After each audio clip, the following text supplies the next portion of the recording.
Hey guys, and welcome to the channel Miami Open 2022 ATP draw preview. We're going to go through it. I'm hopefully going to be quite concise, not take too much time, so we can get through this nicely. There's a lot of matches to get through.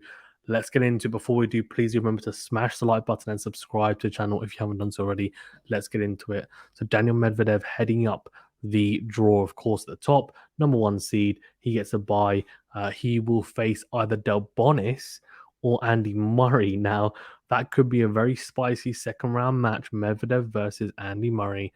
But in saying that, look, there's no guarantee Andy Murray even gets through that. And if he does, it's a very tough proposition. But if he were to beat someone like a Medvedev, be a big, big, big win for him. And you can only imagine it'll do wonders for his confidence and also for him going forward throughout the rest of the year. Martinez versus Struff. I'm going to go with Struff, and then he will most likely play, well, he will play Christian Garin if he does win. Garin has been not great. I feel like he's almost there for the taking, but we'll see. Basilashvili's got a bye. He will play either Brooksby or Korea. Surely Brooksby's going to get through. And I actually fancy Brooksby to beat Basilashvili as well. Obviously, he's a very aggressive player, Basilashvili, and can also be very erratic, though, at times. And Brooksby is very, very consistent. I think he has too much consistency for someone like Basilashvili. Baez versus Matrak. I'm going to go with Baez. And then I think RBA should be either of those, to be fair. He has a bye.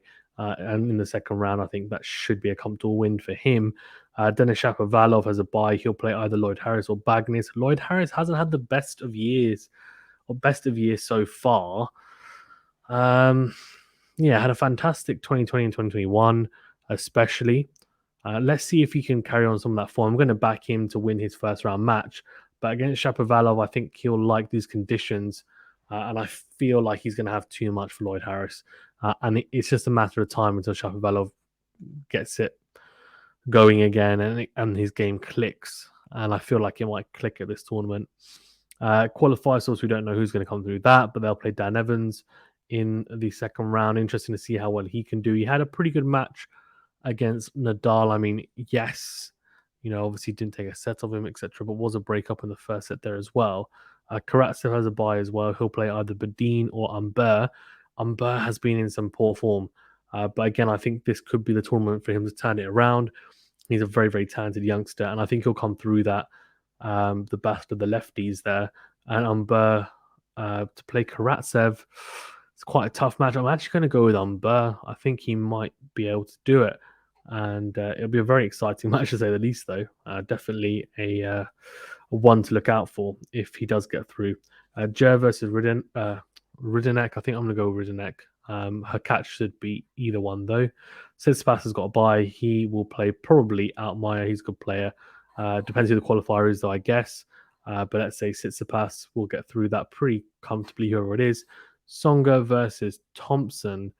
I'm going to go with Tsonga, roll back the years. Come on, Tsonga. But then I think Dimino will have too much.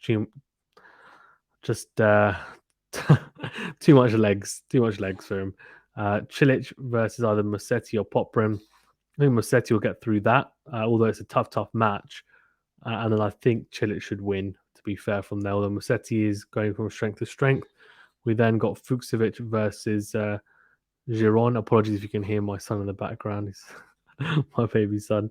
Fucsovics versus Giron. I think Fucsovics will win, and then Alcaraz should be either, but it's a tough tie, to be fair, for Alcaraz if he faces Fucsovics. It's not an easy one. Fritz, the Indian Wells champion, fresh off that win. He has a bye. We'll see how his ankle holds up, but I think it's going to be pretty tough for him, to say the least. I think he's going to struggle just to find some type of form. So we'll see. But I think it's just one of those things that realistically, for him, when we look at it, how is he going to hold up physically now to the pressure? More of the conditioning wise. Physically, he will struggle, I think. It would have taken a lot out of him. He's also got a slight injury. I wouldn't be surprised if he pulls out of one of his matches early on. And if he does win, he has already gone through as the number 11 seed, but he will most likely play Van der Zandschulp, and I can actually see an upset there, to be fair. Tommy Paul versus Benjamin Bonzi. I'm going to go Tommy Paul. And I think Hatchner will be too consistent for Tommy Paul, but if Tommy Paul's forehand's firing, he could definitely get the win there. Ramos Vinolas has got a bye. He will play either, by the way, really good for him to be seeded here and get a bye. He will play either Korda or Davidovich Fokina. That's a really good first round match. I'm going to go with Korda. Played really well against Nadal, but he would have been disappointed being 5-2 up and then obviously ended up losing that match. He should be able to put that to the back of his mind and know that he's good enough to compete at the top level. Davidovich Fokina, though, is solid. So let's see. But I think Korda will come through that. Then I think he actually beats Ramos Vinolas, but we'll see. Kekmanovic had a pretty damn good run at Indian Wells as well. He'll have to play a qualifier. I'm going to say he'll come through after making the quarters at Indian Wells. But FA should have too much for him, but we'll see. Underperformed, I think, Indian Wells for sure. Losing against a very, very, very good Van der Zandschulp on the day, to be fair. Again, I think these conditions will suit him. I think he will have a good tournament. When I say it'll suit him, I don't think style-wise necessarily, but I just think himself and Shapovalov, they train out of Miami. Surely he's going to be comfortable in those conditions. Rublev's got a bye, and this could be an absolute corker. If Kyrgios comes through Manarino, which is not a given, but he's been playing some fantastic tennis. If he plays anywhere near the tennis he's been playing this year, he will beat Manarino. And then we've got Kyrgios versus Rublev. Can I say something? We're going to see some rocket forehands, and I will be tuning in for that if that happens. That will be my pick of the second round. Please, please, please happen. Qualifier versus qualifier, so no idea who's going to come through that, but Fognini will face them. And then PCB Carreno Busta will play either Carbeas Bayana or Goffin. I think Goffin should come through, but then PCB should have too much, but he's not been in great form, to be fair, for the last year or so. He's been very, very up and down, had a very good Olympics, but to be honest, apart from that, it's not been great watching, to be fair. Cressy versus Rusevori, not an easy match for Cressy, but he should get it done. His serve volley game is great to see. But then against Sinner, I think Sinner will just pick him off, to be perfectly honest with you. Apelka's got a bye. He'll play either Gryksport or Cerundolo. Gryksport's been in some fantastic form, but I think Apelka will be too strong. And then we've got Oscar Otta versus a qualifier. He will most likely, Oscar Otta, play Gelmont Fils. Gelmont Fils has been in some really good form as well. I can't see him losing there. TFO against Nakashima or Kwon. Nakashima versus Kwon's a really good first round match. I'm going to go with Nakashima, and I could potentially see an upset there, to be fair. But I'm going to back TFO. I think he should just have enough, but it'll be a tough match. Cerundolo versus Lajovic. Lajovic, for me, gets through that. And then Berrettini. I mean, Berrettini is just... He's got a slight niggle, I think, still, so we'll see how he performs. He should get through that. The question will be, as he goes through the tournament and through the rounds and starts facing more accomplished opponents, how does he hold up? And we'll see. But I can't see him going super deep. You just never know, though. If he's fit enough, and we don't know until we see him play, he has a very good chance of this surface because he's got a game that's good enough on all surfaces, and he's got a good enough game to be threatening on any surface as well. Kasparou's got a bye, and he'll play either Laxton or Benoit Paire. I actually see Benoit Paire coming through that. And then I think Ruud should have enough. Millman against qualifier, so I think realistically Millman will come through. It really depends on the qualifier, to be fair. And then Bublik against Millman's a 50-50 for me, to be perfectly honest. But I'm going to go with Bublik. Isner will most likely play either Nava or Gaston. I think Gaston will come through. Isner's got a pretty simple, for him anyway, second round match. I think he'll blow away whoever it is. Just too big on the serve. Simon versus Jack Draper. That's a really interesting first round match for Draper.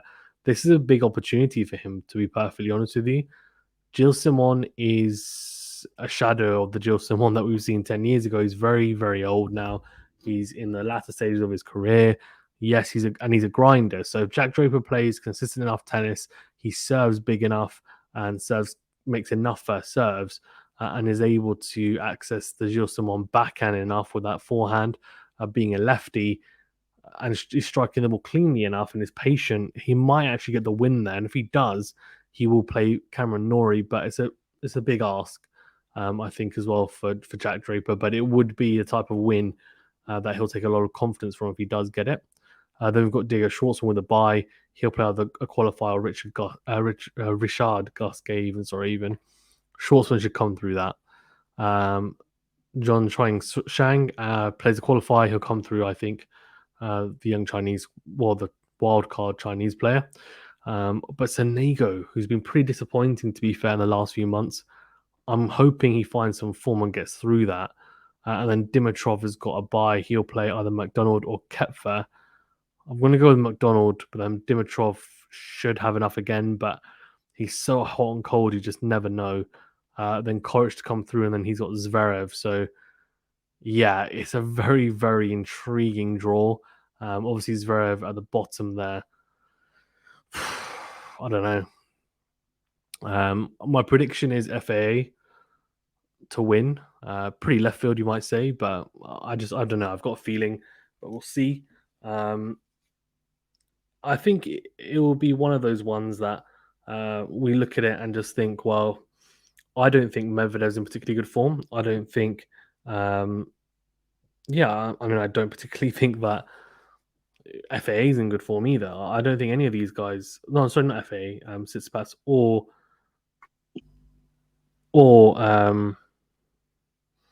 any of these guys in particularly good form, to be perfectly honest with you. So we'll see. But yeah, there's a lot riding on it, to be perfectly honest with you. FA's got a very, very good chance. A very, very good chance, I think, in this. Alcaraz as well. I think it's such an open draw. So we'll see. We'll see. But my feeling is that someone like FA might win this. I wouldn't be surprised if even someone like Shapovalov won it, but he's just been in such terrible form. Hakac could. I mean, obviously he won last year, but I just think it's too much of an ask to go back-to-back years. Even someone like Cam Norrie could definitely go deep for sure. I can see him making a semi here. He's been in really good form. He came up against an inspired Alcaraz. I can't see many other players beating him, to be perfectly honest with you. He played some fantastic tennis in Indian Wells as a reigning champion, reaching the quarters there. Okay, that's all from me. Thank you very much, guys, for tuning in. Please remember to smash the like button and subscribe to the channel if you haven't done so already. Do check us out on Twitter, Facebook, and also on podcast platforms. If you're watching on a podcast platform, please do remember to follow us and subscribe to us on those, and do leave us a review if you're watching on Apple Podcasts. In addition, we do have an exciting opportunity or opportunities to join the QualityShot team. Do check it out on our community tab and contact us if it is something that you are interested in.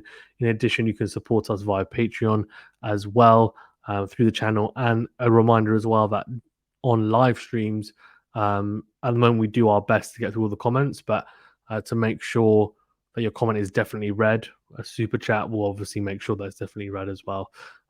So just for future reference, but yes, we do try our best to get through all of them. So I do want to emphasize that, but obviously a super chat, one, is greatly appreciated because it helps the channel and it goes directly into the channel, but two, of course, then it gets priority. Thank you very much, guys, for tuning in. Please do remember to smash the like button and subscribe, and we'll see you on the next video. Thank you.